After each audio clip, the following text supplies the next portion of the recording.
Lesson 3. The Magic Path of Intuition. What you see with your inner eye, you will meet sooner or later on the external. Awaken, you that sleep. All that you desire or require is already on your pathway. But you must be wide awake to your good to bring it into manifestation. For your word is your wand.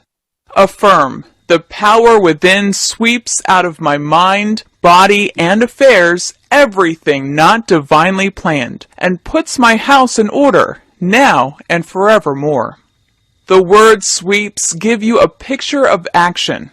Power within sweeps out of my mind, body, and affairs everything not divinely planned, and puts my house in order, now and forevermore. This spiritual broom sweeps out all belief in lack, loss, failure, resentment, inharmony, sadness, etc.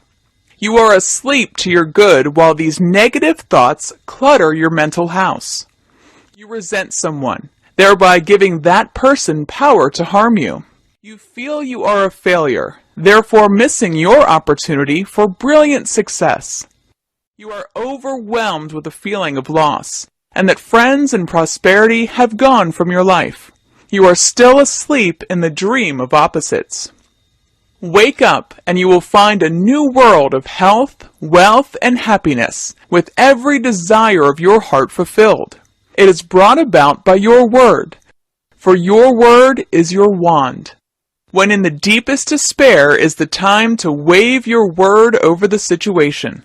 Baptize every failure by saying, "Success!" Never let the third dimension interfere with the fourth dimension. The third dimension is a world of adverse appearances. It is the fog most people live in. Your affirmation dissipates the fog, and the sun is out. Affirm, "Success!" The sun now comes out in my mind and body, and I see clearly the fulfillment of my heart's desire. Your dreary desires are answered drearily. Your impatient desires are long delayed or violently fulfilled. You long for flowers and say, "Poor me, no one ever sends me any." One day you walk along the street and a pot of geraniums hits you on the head. These are your flowers, but not under grace in a perfect way. You should have said, "I give thanks that my flowers come from the universe, under grace, in a perfect way." Then they would have been received through the right channels. This is the law of nature. Use or lose. Hoarding and saving always lead to loss. Use what you have, and more will be added unto you.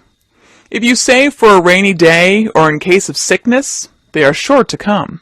Use money you have freely, but with wisdom, knowing your invisible supply is always at hand. Success! The law of accumulation will be set in action. Success! Abundance will pour in and pile up. Never say, "I am broke," as it impresses the subconscious with a picture of emptiness. The game of life is a game of solitaire. As you change, so do your affairs. Success! Affirm, "I am now immune to all hurts and frustrations."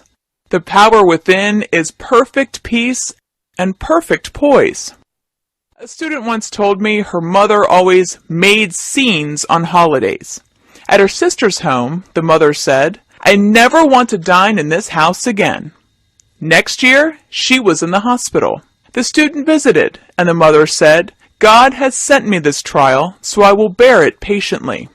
The student replied, "Mother, God didn't send you this illness. You attracted it yourself by your angry words. You said you didn't want to dine at Hannah's again, and here you are." The mother replied, "Oh, let me alone. I prefer my old God who sends trials and tribulations." The student asked her to think constructively while in the hospital, to see herself walking into Hannah's house, well and happy.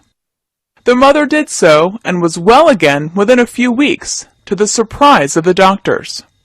What you see with your inner eye, the imaging faculty, you meet sooner or later on the external. So see clearly your goodness, your health, your success, your happiness, and they will come to pass. Faith brings fruit. I am often asked why it is easier to see failure than success, unhappiness than happiness. It is of our early training, which was usually negative. When good things happened, people exclaimed, "This is too good to be true." Millions of people have neutralized their good by this attitude, for you are accountable for your idle words. They impress the subconscious and are carefully carried out. Affirm, "I see vividly my immediate and endless supply." It comes from a higher power, and all doors fly open. All channels are free. I see vividly my radiant health, perfect and permanent. I see vividly my heart's desires come to pass in the twinkling of an eye.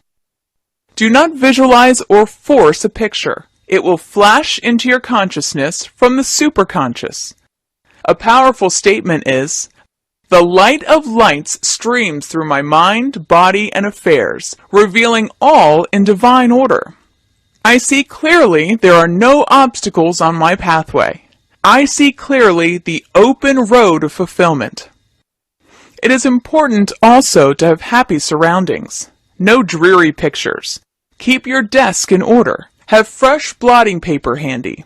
There is nothing like fresh blotting paper for attracting big checks. An orderly consciousness is a rich consciousness. A London newspaper told a story of African chiefs who toured the city. Nothing impressed them until they saw the subway and an escalator. They were immediately entranced and exclaimed, "Ah, the ground walks!" Affirm, "I am now on the ground that walks, which takes me right to my promised land in a magical way." Don't sing sad songs. Your subconscious is impressed by anything you feel deeply. Your word is your wand. Nothing is too good to be true. Nothing is too wonderful to happen or too good to last. Your word is your wand. Order is heaven's first law. Alexander Pope.